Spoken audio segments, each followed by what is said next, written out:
Hi there, and welcome to our first series of the Outlying Fells.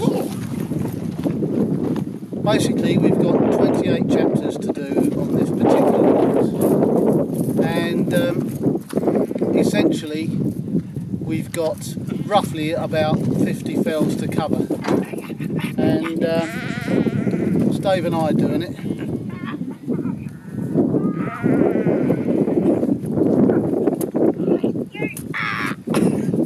And hopefully, once he takes his tablets, we'll show you some footage. Enjoy!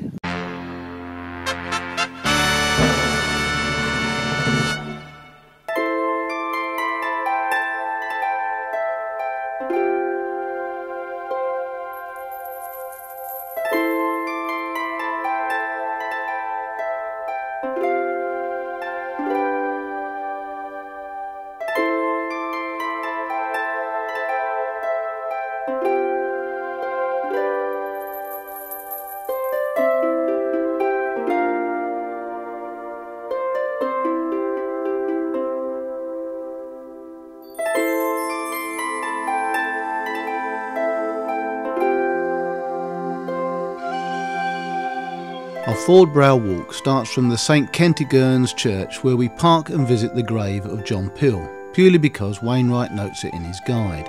We then visit the Priest's Mill on Caldback and the Hoke Bobbin Mill. The walk then takes us to Wellpoo and its Grade 2 listed row bridge, before we ascend to the fell top itself.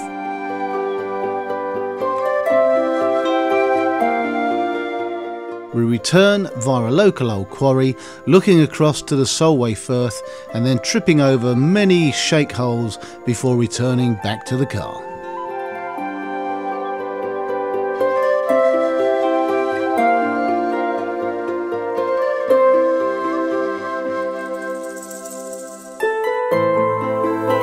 Our research shows that John Peel was a local famous huntsman who had a song written after him, but why it's mentioned in Wainwright's book is still a mystery to us, as he makes no reference to it whatsoever. Despite that, as there's a sketch of it in his guide, we have to visit it.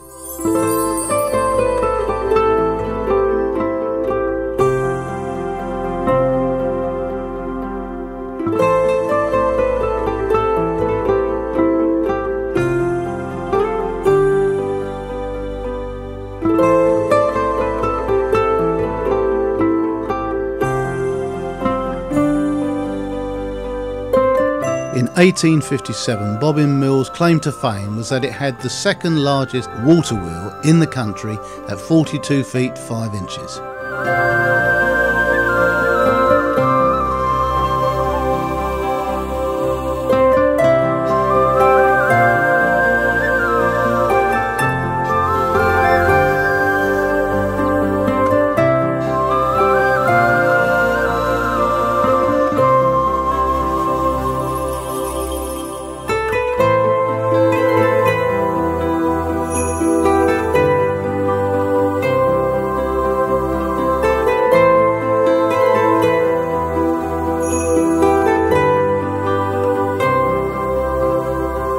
Once we arrive at the main road of the B5299, it's just a matter of a short ascent up to the summit.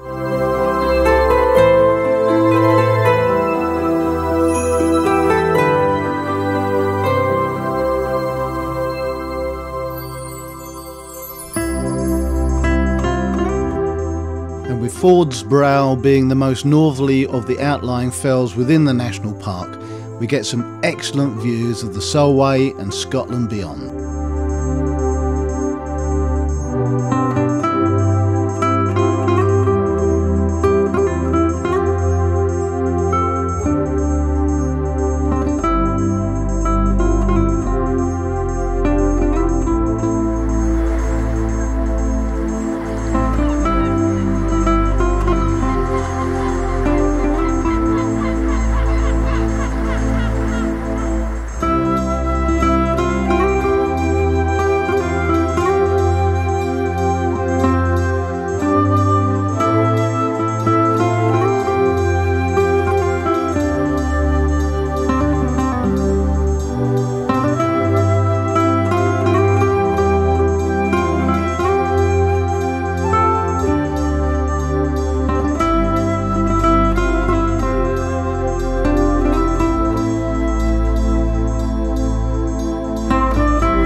Despite the amount of roadwork, we really enjoyed Faulds Brow.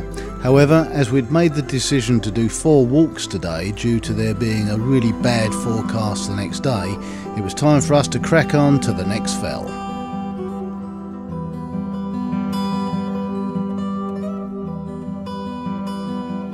Our second walk of the day starts from Beckhouse Lane in Boothall, and that's where we parked Fat Boy 2. The lane takes us up to some ancient cairns at Borrascow before turning south to some earthworks called the Battery, an official old communication beacon at St John's Hill, the excellent main summit of Caermote Hill, and finally the equally excellent site of a Roman fort, which we found most interesting indeed. Having walked up the lane alongside the fort, we eventually walk back over Borrascow, taking another look at the ancient cairns before picking up the car at Boothall and heading off for our next walk.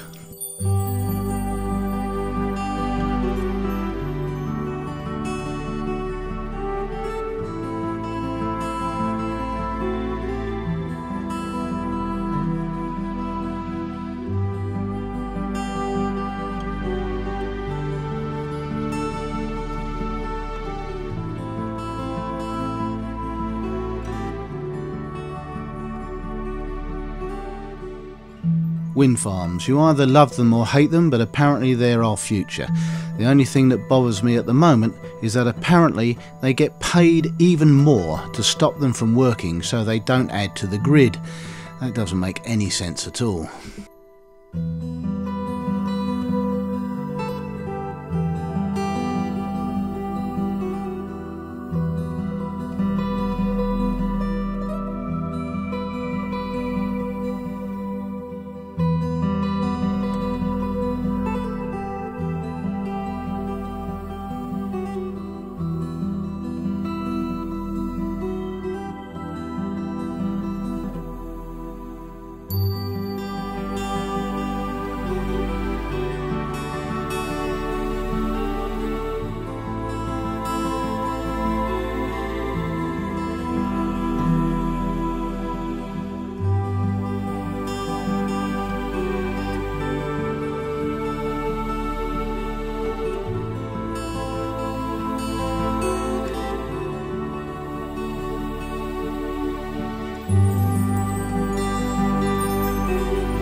Wainwright informs us that the 2 plaques on this memorial are to 2 local men whose ashes were scattered at this spot, Walter S. Dean and Jack Routledge.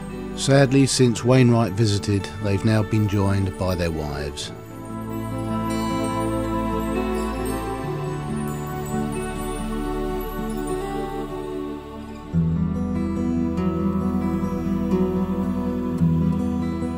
Though only 289 metres, the view from Caermote Hill of the Northern Fells, Bassenthwaite and the Northwestern Fells is really excellent.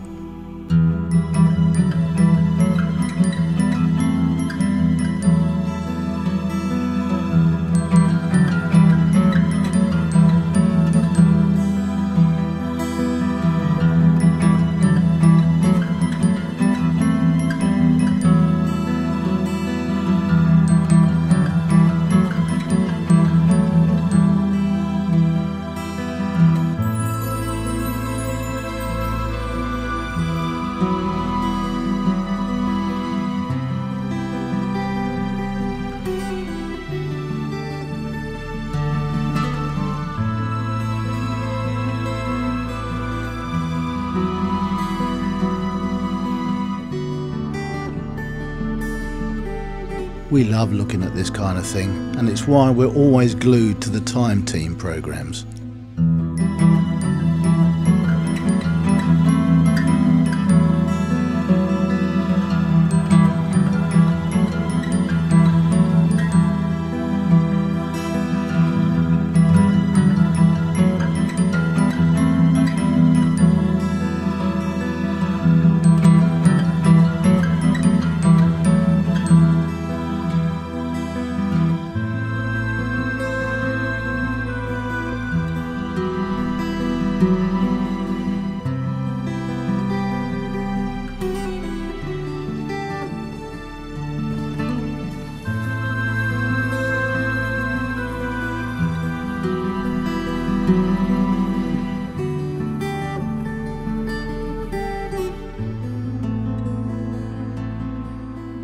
Hope you enjoyed this brief look at Faulds Brow and Caermote Hill.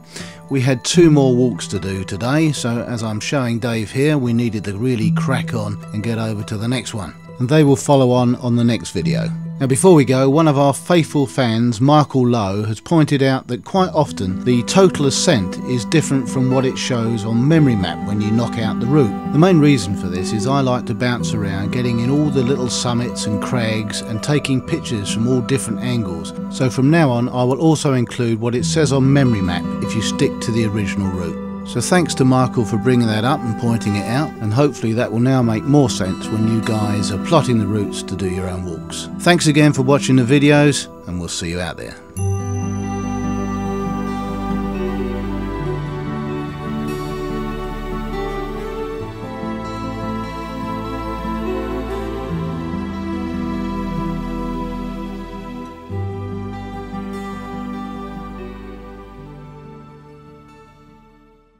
Cut.